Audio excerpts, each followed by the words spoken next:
నీరు, నిప్పు పరస్పర విరుద్ధమైనవి.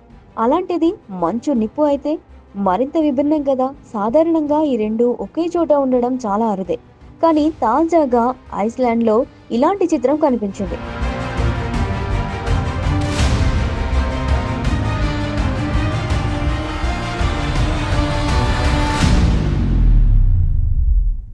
ఐస్‌లాండ్‌లో నిండా మంచుతో కప్పి ఉన్న సున్నుకగిగెర్ అగ్నిపర్వతం ఇటీవల క్రియాశీలకంగా మారింది.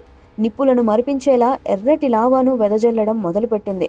మంచుపై జారుతున్నట్టుగా లావా పారుతూ అగ్నిపర్వతం నుంచి వెలువడుతున్న లావా మంచుపై జారుతున్నట్టుగా దిగువకు పారుతూ వచ్చింది. నిజానికి లావా ఉష్ణోగ్రత 1500 సెంటీగ్రేడ్ డిగ్రీల నుంచి 2000 డిగ్రీల వరకు అత్యంత తీవ్రంగా ఉంటుంది. ఆ వేడికి రాళ్ళు, ఇనుము వంటివే కరిగిపోతాయి.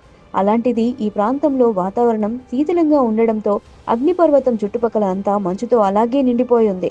దానిపైనే లావా పారుతూ అది తగిలిన చోట మంచును కరిగిస్తూ ముందుకు సాగింది.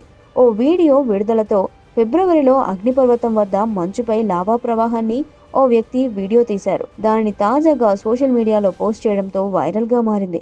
అది కృత్రిమ మేధతో రూపొందించినదని, మంచుపై లావా పారడం ఏమిటన్నది సందేహాలు కూడా వ్యక్తమయ్యాయి. కానీ అది ఒరిజినల్ వీడియోనేనని తేల్చారు. మరోవైపు ప్రకృతి ఎంతో విచిత్రమైందని, ఇలాంటివి చిన్న ఉదాహరణలేనని కామెంట్లు కూడా వస్తున్నాయి.